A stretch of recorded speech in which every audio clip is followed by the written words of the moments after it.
Hello and welcome. You're tuned in to Embodied Astrology, and my name is Renee Sills. I'm a consulting astrologer and somatic educator, and I'm here to offer Virgo season ahead horoscopes for your sun, moon, and rising signs. Virgo season extends from August 22nd to September 22nd in 2024. Regardless of your sun, moon, or rising sign, you also have Virgo in your chart. In this season's readings, I'll be focusing on how the astrological influences of Virgo season resonate for your sign, and how you can tune in best with this season's influences and needs.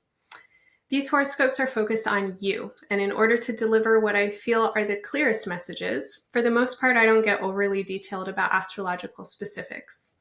If you want more information on what transits, aspects, and retrogrades are doing this season, and if you're interested in my take on what this means for our larger world and current events, make sure to take a listen to my Virgo season ahead overview, where I break down this season's astrology in detail and offer interpretation and intuition for working with it on personal and collective levels. Over the course of Virgo season, I and the team here at Embodied Astrology have a number of offerings that resonate with Virgo's needs of practicality, healing, and service to the larger whole. Practically, astrology is a great tool for timing and strategy. And historically, it has been used by leaders in all spheres to take advantage of opportunity and work skillfully with challenge. As you're probably well aware, there are lots of challenges in our world right now that need skillful approaches in order to heal and tend the needs of the greater good. In service of these aims, Embodied Astrology is hosting a participatory astrological research group where we're exploring critical areas in need of activism and developing timing strategies for activists and organizers to tune in with the greatest efficacy and change between now and 2050. In Virgo season, our research group will be meeting twice, on September 12th and 14th, and we would love to have you there. On a personal level, bringing our best to the needs of the times is never always easy, and working through challenges is part of what builds our competency, maturity, creativity, and resilience. This year, our team member Sherry Taylor is diving deep into one of the most potent influences when it comes to these themes, and that's the planet Saturn. Over the course of 2024 and 25, as Saturn transits Pisces, Sherry is holding space at Embodied Astrology to help us fortify our discipline and devotion so that we can work in ways that are more authentic and aligned with our life purpose. Sherry's offerings work in cycles that include council sessions, where she invites guests to join her, along with release and rest sessions, where her focus turns inward towards the realms of breathwork and personal practice. In Virgo season, Sherry is working specifically with themes of vocation and purpose, and you can tune in with the recording of her council session with vocational astrologer Renee and integrate with her through the healing release session on September 1st. One of the most challenging experiences that many people are contending with right now is information overwhelm and uncertainty about what is real when it comes to media, information, and news. Current astrology reflects this powerfully in the transit of Neptune at the last degrees of the zodiac. In astrological symbolism, Neptune is associated with our imaginations and the power of our minds to produce feeling states that shape our perceptions of reality. Correspondingly, Neptune is also associated with created images, as we might encounter them through realms of visual media, especially photography and video. With digital manipulation and artificial intelligence becoming increasingly commonplace, it's important that we have discernment and awareness as we navigate the realms of shared information. If you're interested in exploring these themes through astrology, check out the Nebula Lab with Gabs 404. September 7th session will focus specifically on AI and its connections to imagery and visual culture. As social media and news increasingly become sites of social division and manipulation, it's essential that we build skills to contend with conflict. Astrology happens to be an amazing tool for navigating difference and conflict in creative ways that support us in seeing where and how we can work across distances towards mutual aims and efforts. As the social landscape becomes increasingly explosive and dynamic over the next months, I hope you'll consider joining us for our November series with Mars retrograde, led by Ramon Parrish, Constellations of Conflict. Ramon will use astrology to help us find healing in the realms of the internal, interpersonal, and institutional. Finally, this is a time where one of the biggest needs that many people are experiencing is trustworthy and supportive community. Since its inception, Embodied Astrology has always been about bringing people together through the language and practice of astrology.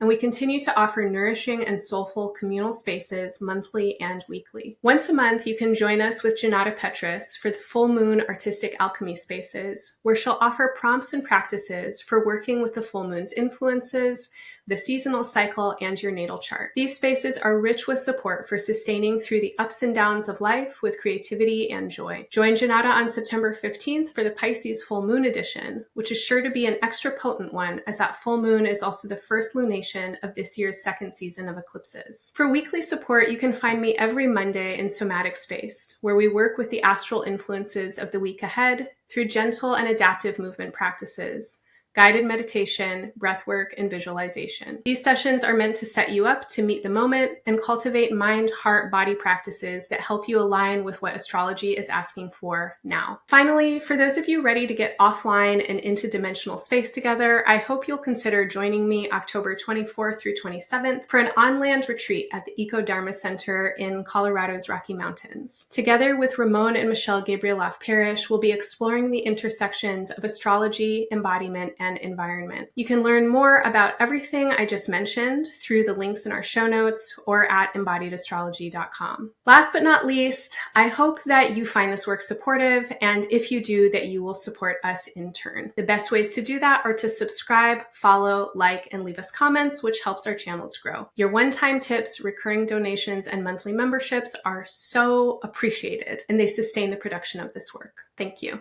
Now, onto your horoscopes. Hello, Aquarius. Welcome to Virgo season. This reading is for all of your Aquarius placements, especially your sun, moon, and rising. I'm going to go through your horoscope in 3 parts, starting with your head and what feels most practical for you to be paying attention to right now, moving down to your heart and how you can best access healing for yourself and in the world, and then finishing up with your belly and your body. These are themes that have to do with practically engaging and contributing your greatest gifts, being of service in the world, and being part of a larger whole. Okay, Aquarius, Virgo season is really bringing your attention and needs for your practical efforts and engagement into the realms of what you can give and what you need. There's a big emphasis right now on relational needs. And here I'm feeling that there are some questions around what you're giving and what you're getting, or what you're needing and what you can offer. Over the course of this season, it feels really important that you are taking the time to both tune in with yourself, with your actual capacity and your needs. Getting really honest and into the details and the logistics feels important. And it also feels essential that this is a period of time that with any intimate relationships that you have where something needs to get worked out or fine-tuned, that you are taking the time to have those kinds of conversations that probably we don't always want to have. But this is talking about the deep stuff, talking about the sticky stuff, talking about the stuff where the spaces of exchange can get really complicated. And so especially issues like money or sex or intimacy or trust, or places where maybe people have insecurities or something is hard to talk about or trauma is present. There's no need to rush these kinds of conversations.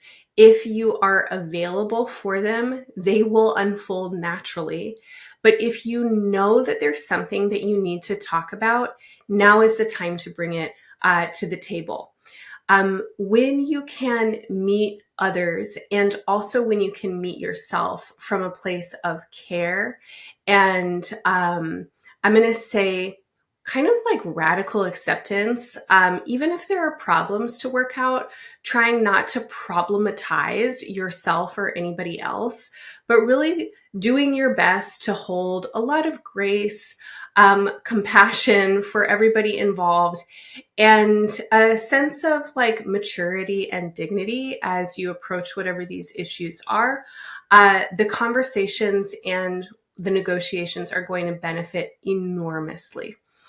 It's not always easy to be mature and dignified. I think Aquariuses often have particularly special skills when it comes to these realms, because many of you have capacity to hold a kind of wide berth for humanity. There is this notion of Aquarius being more emotionally detached and observant. I know not all Aquarians are the same, so maybe you have those superpowers, maybe you don't, but this would certainly be a season when some amount of spaciousness could be really helpful for yourself and anybody that you are involved with. So most practically, and it feels like where your attention is in your relationships and in the ways that you might be being asked to give more. You might, or give differently or give less. I don't know. There are negotiations right now around your impact, how you're showing up, how you're not showing up, etc.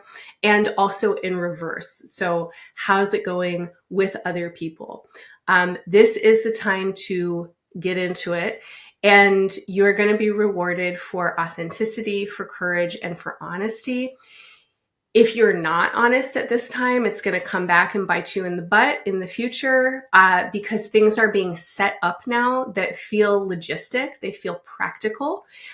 So it's best if you can show up for those conversations with as much internal awareness of what you can really meet and the kinds of considerations that you can be accountable to as possible. There may need to be compromises and concessions. You may need to give or take in ways that aren't exactly what you would want if it was entirely up to you. But this is where that sense of grace and compassion and maturity come in. Sometimes you might need to take a pause. There may need to be kind of conversations that you have with yourself around how you can show up at this time or what is really appropriate for you. And I want to encourage you right now to be skillful with your self-feedback and also skillful with your feedback to others. This brings me into what is healing. So healing for you right now is really coming through in the space of exchange. And the feeling that I have is that it is so important for you to affirm your self-worth. Now, when it comes to negotiations with other people, especially when those negotiations might be dealing with stuff that's hard to deal with for whatever reason, I don't know about you, but for me, it can be really easy to get down on myself sometimes or to be critical of others, especially if there's a lot of tension, if there's emotional content that's needing to be worked with. Our defenses and reactivity can come up quite a lot. Also, certain survival strategies that we may have employed or coping strategies through our lives that look something like avoidance or self-abandonment or like nurturing thoughts of yourself where it's maybe not so generous or generative.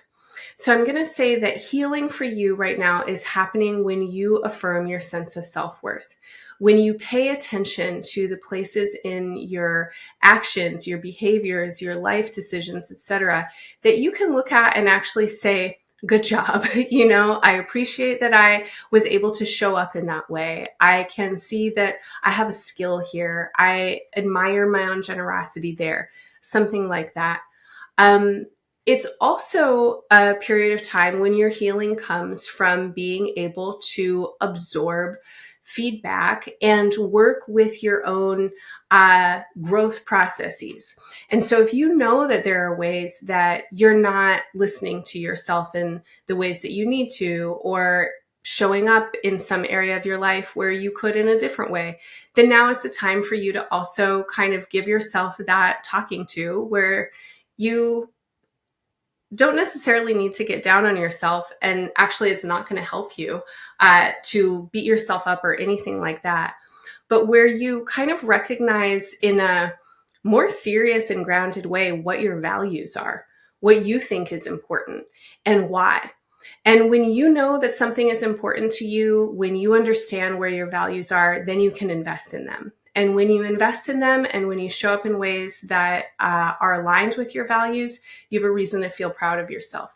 So there is a feeling right now of building competency and trust in your own choices and understanding that you have a level of skill that you have developed because of what you've been through and because of the ways that you have made mistakes in the past. You have wisdom now because you messed up at some point, and your life is asking you to really take stock of what you have learned so far so that you can employ it effectively. This is a wonderful way to think about mistakes and past failures, right? We don't evolve and we don't learn if we don't fail. And so any failure or any feeling of uncertainty that you might have or inadequacy or insecurity, now is the time to really tune in with how have you learned in that area of your life? It's a great time to practice humility. Remember how much there still is yet to learn, but also to really tune and tap in with what you have cultivated, what you have developed, and the ways that you know that you can trust yourself. I'm going to say that some of you are also ready for some healing with money and with finances or the area of resources in general. And I want to say that living in a world where money is literally leveraged as weaponry used to enslave and extract and all of that, to have a healing relationship with currency in a world where currency often equates to harm and supremacy is really complicated. The feeling that I have for you is that you don't really need to orient towards the gain that money can get you, but the feeling of resource being something that moves through you. And sometimes there is abundance, sometimes there is deficiency. Resource is everywhere, and resource is much bigger than finances. The feeling that I have is that you want to focus on the abundance of spirit that you have access to and understand the ways that you might be able to creatively engage with resourcing and resourcefulness. Healing around money shame would be a really important kind of activity for you right now. Everything that I was saying a moment ago about how relationships with money get really fucked up by capitalism and all the systems of oppression that are wound up in capitalism. So many of us have money shame. And shame around money is actually built into the system to keep us lined up trying to get to a top, when actually, if we were to focus on the abundance that's here and work together in ways that were collaborative rather than competitive, we'd all have enough. So if you feel some kind of shame or sense of insecurity or inadequacy or not enoughness, it feels like an important time for you to contextualize and recognize that any aspect of those feelings that you might be taking personally also are held in a larger whole. And at the same time, you have access to resources in a multidimensional and creative way. And the ways that you can generate resource for yourself right now really require you to show up in your relationships with appropriate give and take. And so if you can show up for others in your life and you know what you're asking from them, maybe there's ways that you can build together to generate what is needed without both feeling more isolated and alone in what you're trying to do. All right, so the third part of this reading is about your purpose in the world at this time and the feeling of being of service to the larger collective and greater whole. I'm going to say, Aquarius, that right now your purpose has to do with transforming your personal potency and power. And a lot of the themes that I was just talking about have everything to do with this. So this is a period of time when you really want to be working skillfully with patterns of shame and insecurity. Shame and insecurity can really manipulate our energies and the ways that we orient to ourselves, to others, and in the world at large. A lot of people will say a lot of different things around shame. Some people will talk about the necessary place of shame in order to learn from our past mistakes and behaviors. I actually feel like I want to reframe from that. I think that shame can be really debilitating for people, but remorse and grief about what has happened or what is happening is actually something quite healthy to allow yourself to feel. I think a lot of you need to feel the weight of things right now. And the weight could be the weight of the world. It could be the weight of collective decision making that is not your personal responsibility at all. It could be the weight of your personal responsibilities, your past actions or inactions.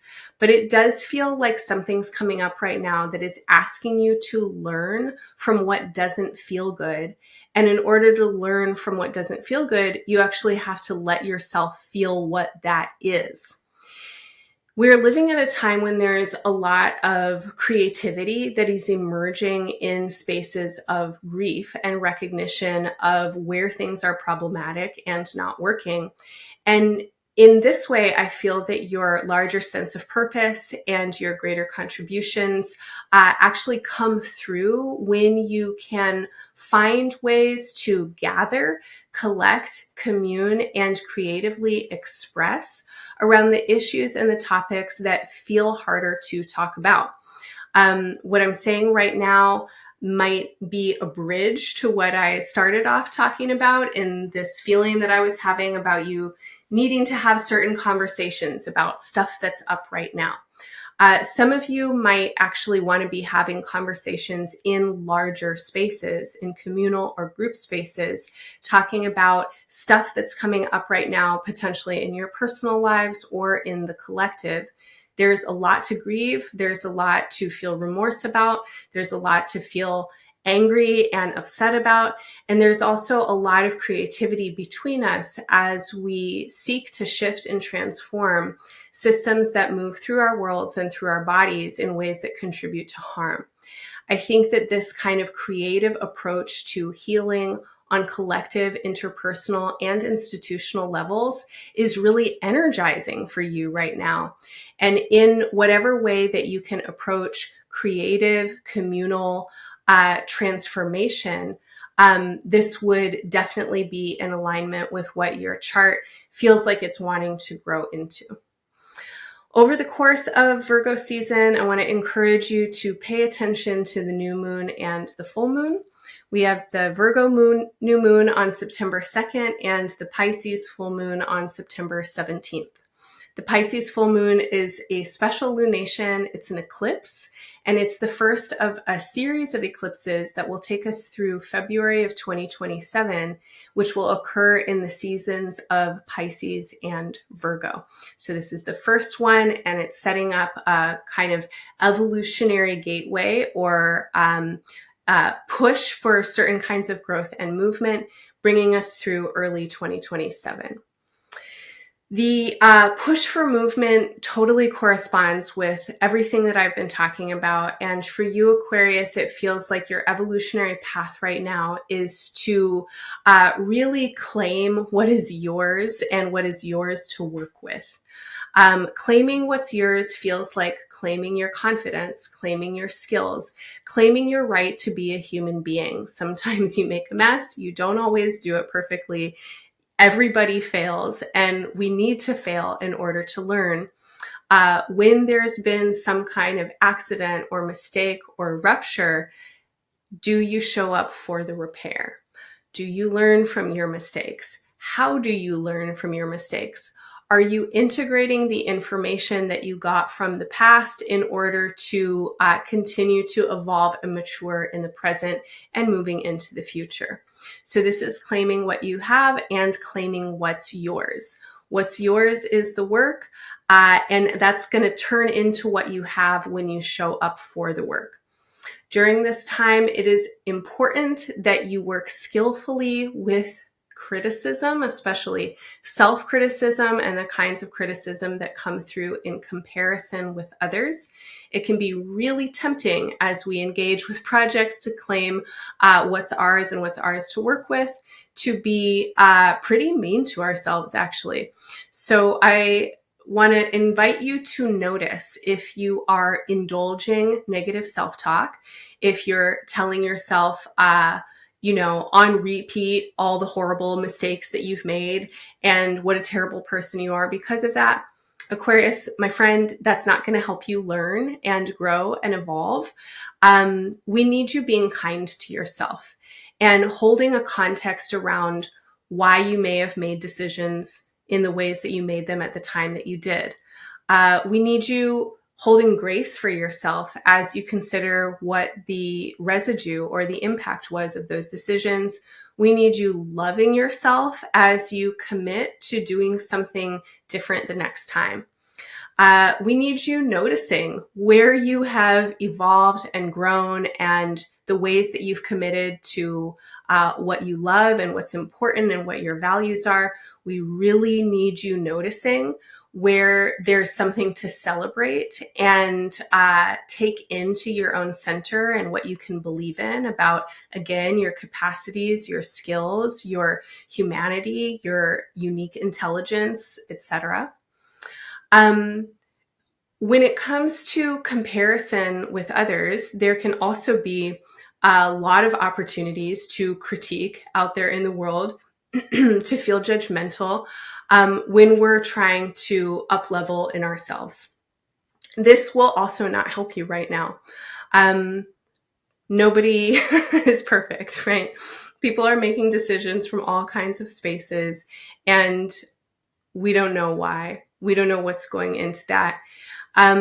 If you get fixated or obsessed on what's happening out there, then you're not in here actually attending to your own growth and to your own needs. People who are the most catty and judgmental and harmful with their language about others typically are people who are insecure and not really tending to their own needs for creative expression or self-satisfaction. Don't be that guy. If you find yourself nitpicking apart other people, take some time to tune in with what are the needs that are coming up for you right now? What do you actually need to communicate? And what are the most skillful and graceful ways that you can communicate so that your needs can be met? Please don't indulge negativity when it comes to self-talk or judgment of others. If you see that there are problem areas, tune in with how can you address healing and remediation in your life. And don't waste your energy or squander your attention obsessing about what other people are doing. It definitely is not helpful for you right now. Over the course of the next 2.5 years, this is going to continue to be a theme. And in early 2027, I hope that you are in a place where you feel really grounded and solid and proud of the ways that you have been showing up for your life over the last couple of years. And so the last thing I'll say is that this is a great time as we head into eclipse season. By the way, we're going to have a second eclipse in early October. So between September 17th and October 2nd, we're in the eclipse window. And during that time would be a really powerful time for you to think forward 2.5 years from now, early 2027, and imagine for yourself, how do you want to feel internally at that point, particularly when it comes to themes of your own maturation, your skills, your capacity, your self-trust, and how that shows up in your most important relationships. Think about what you are working towards on an evolutionary pathway, and then think backwards in time and consider what practices can you employ now, or what communication strategies can you begin to experiment, or how can you attend to these needs in ways that are disciplined, diligent, and also take them in stride at some kind of reasonable pace, because you've got 2.5 years. Okay, so I'm going to leave it there. Aquarius, take what works, leave the rest, make the meaning that's meaningful for you. I hope anything that I offered is useful, interesting, and helpful. I'm wishing you all the best in Virgo season and beyond. Bye for now.